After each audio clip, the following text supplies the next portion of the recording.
नमस्कार, सुप्रभात, स्वागत अभिनंदन आप सभी का सबरंग कार्यक्रम में।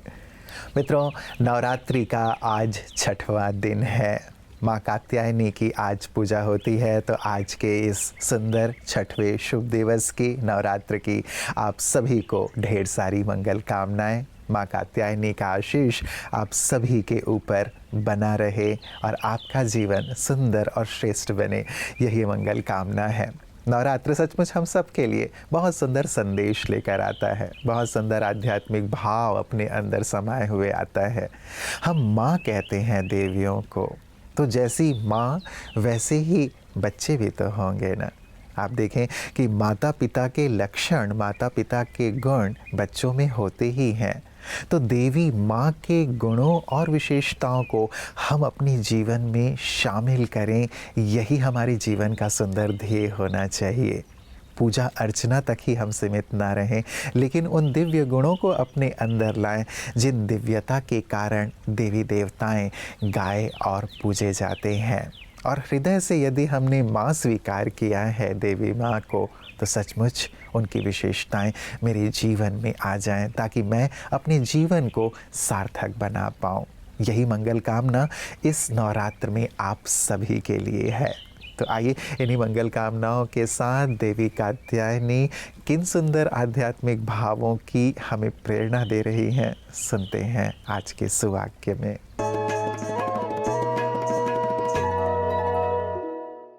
हमारी आंतरिक शत्रु जो आध्यात्मिक विकास के मार्ग में बाधा है, यह दर्शाती है देवी कात्यायनी। नवरात्रि के छठे दिन हम माँ कात्यायनी की पूजा करते हैं, जिनके हाथों में तलवार दिखाया गया है, जो अपने आंतरिक शक्तियों से असुरों का नाश करती है।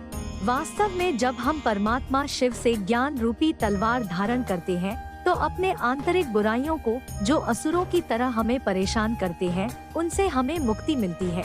ज्ञान अग्नि की तलवार हमारे अंदर छुपे रावण को भस्म करती है। तो नवरात्र के इस छठे दिवस पर हम अपनी सारी बुराइयों का नाश करें और माँ कात्यायनी के स्वरूप को उजागर करें।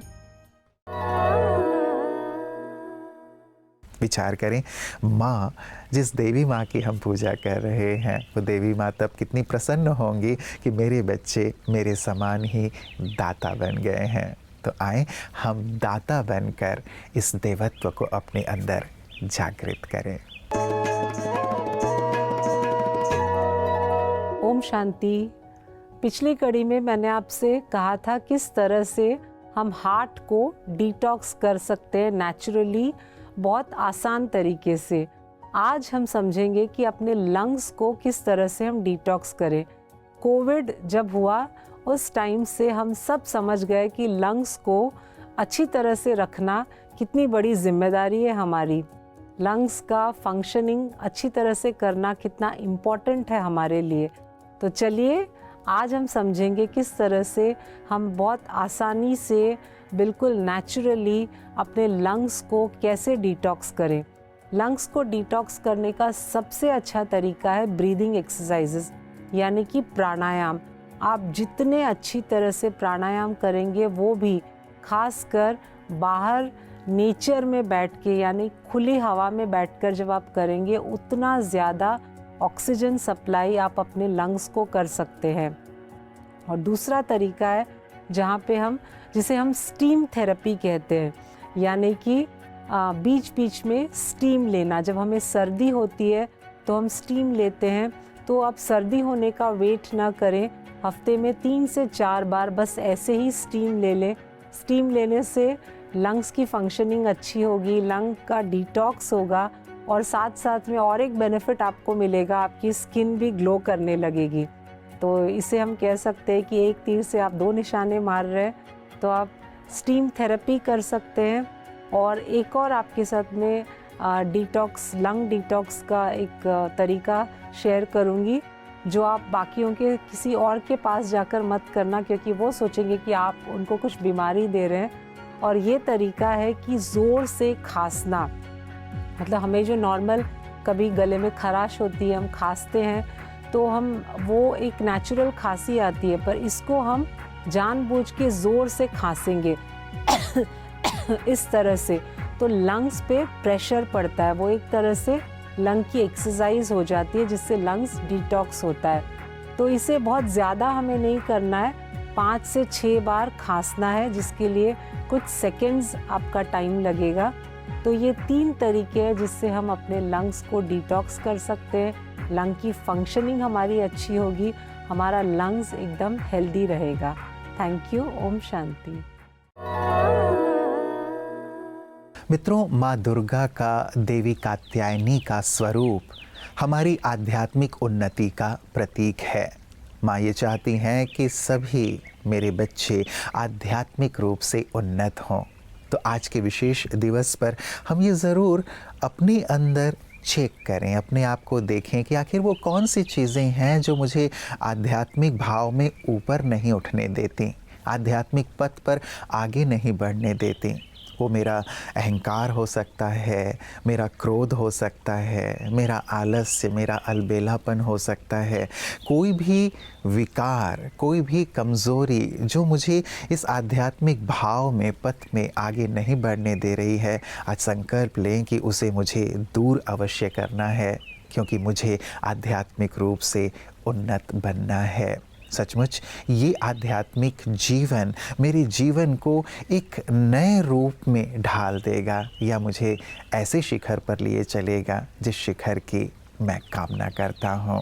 तो आध्यात्मिक भाव से, आध्यात्मिक जागृति के साथ आध्यात्मिक पथ पर आगे बढ़ने का सुंदर संकल्प अवश्य लें। और भी जानते हैं कि माँ कात्यायनी का जो ये सुंदर स्वरूप है वो हमें किस प्रकार से जीवन में आगे बढ़ने के लिए प्रेरित करता है। जानते हैं नवरात्रि नारी शक्ति में।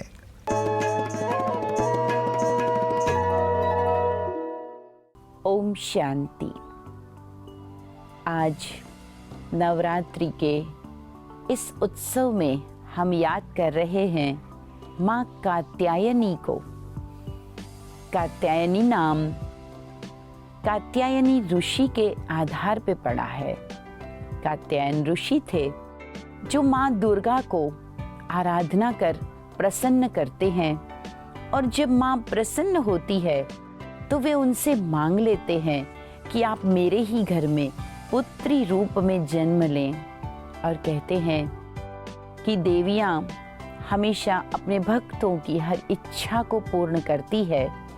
तो उनकी ही पुत्री के रूप में उन्होंने जन्म लिया।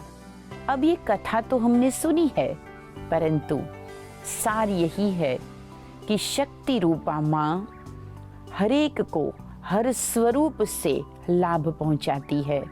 जब आप शक्तिशाली हैं तो आप हरेक की इच्छा को मान देते हुए उस अनुसार अपना स्वरूप धर लें। कभी कहीं छोटा बनना पड़ता है, कभी कहीं जिम्मेवार बनना पड़ता है, कहीं थोड़ा झुकना पड़ता है, तो कहीं जिम्मेवार बनकर जिम्मेवारी उठानी होती है। परंतु हर स्वरूप से जो देता है वही तो देवता है। साथ ही कात्यायनी देवी को रोग शोक की मुक्ति के लिए याद किया जाता है।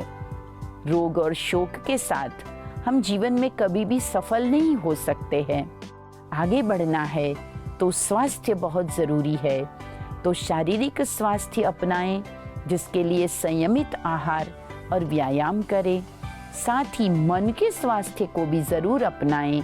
मन तभी स्वस्थ रहेगा जब ईश्वर से शक्ति लेकर सकारात्मक चिंतन करेगा। जब हर परिस्थिति में वो सफल रहेगा, अपने आप को बैलेंस में रखेगा। तो आइए आज कात्यायनी देवी के साथ अपने स्वस्थ सुखी जीवन को प्राप्त करने की आराधना करते हैं। ओम शांति।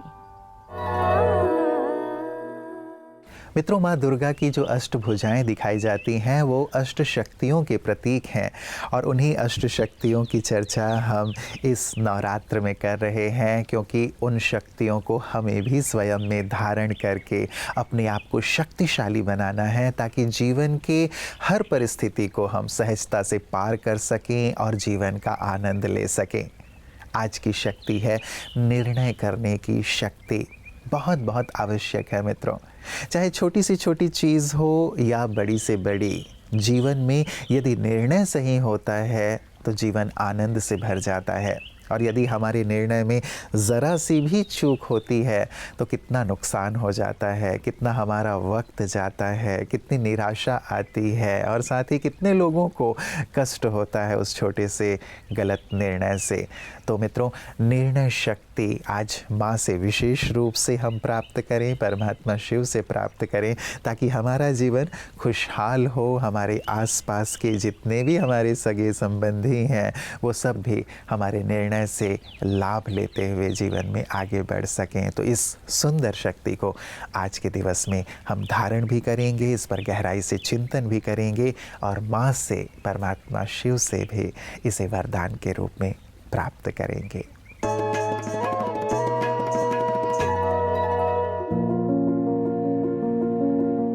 ओम शांति। परम आदरणीय गंगे दादी जी, आपका अलौकिक नाम आत्मेंद्रा दादी था। यज्ञ स्थापना के समय जब आप ज्ञान में आई तो आपने बहुत कड़े बंधनों का सामना किया। लौकिक संबंधियों ने आपको ताले में बंद रखा, महीनों तक जंजीरों से बांधा और भूखे छोड़ दिए, सिर्फ इसलिए क्योंकि आप ओम मंडली में जाया करती थी। मगर आपकी लगन ऐसी थी कि उनकी लाख कोशिशों के बाद भी एक प्रभु प्रीत में आप सब बंधनों को काटकर यज्ञ में पूर्णतः समर्पित हो गई। सेवाओं के प्रारंभ में सन 1952 में आप और दादी मनोहर इंदिरा जी दोनों ने ही विशेष गंगा और यमुना के तट पर बैठकर बेहद सेवाएं की। आपका निश्चय, त्याग और समर्पण अद्भुत था। आपका रूहानी चेहरा अनेक आत्माओं में रूहानियत के बीज अंकुरित कर देता था। आप में प्रवचन देने की भी बहुत अच्छी कला थी। बाबा आपको पतित पावनी हर हर गंगे कहकर पुकारते थे। आपने उत्तर प्रदेश जोन की संचालिका के रूप में कानपुर में रहकर अपनी सेवाएं प्रदान की। आप 1991 में लंदन और अमेरिका में भी ईश्वरीय सेवार्थ गई। आप धार्मिक प्रभाग की अध्यक्षा भी रही। अपना संपूर्ण जीवन ईश्वरीय यज्ञ में समर्पित करके 8 अक्टूबर को आप अव्यक्त वतन वासी बन गए।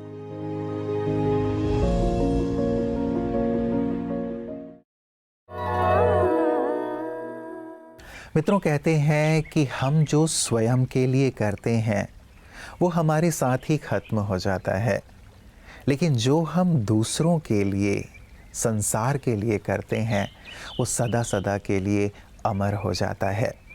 और आध्यात्म हमें इसी बात के लिए प्रेरित करता है कि अपने लिए तो सभी जीते हैं, लेकिन जीवन तो उनका जीवन है जो औरों के लिए जीते हैं, समाज के लिए जीते हैं, संसार के लिए जीते हैं।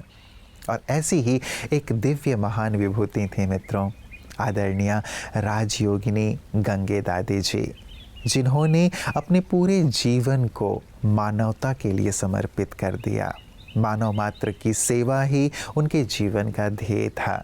परमात्मा की स्मृति में रहते हुए सभी के जीवन को आध्यात्मिक मार्ग की ओर उन्नत करना, प्रवृत्त करना उनके जीवन का एकमात्र संकल्प था। और इसी कार्य को उन्होंने ताउम्र किया और लाखों लोगों को ईश्वर से जोड़ते हुए उनके जीवन को दिव्य और श्रेष्ठ बनाया। आज गंगे दादी जी का स्मृति दिवस है। आइए महकती यादों में उनके जीवन की उन झलकियों को देखें, उन विशेष मूल्यों को देखें जिन मूल्यों को देखकर हम भी अपने जीवन को मूल्यवान बना सकें।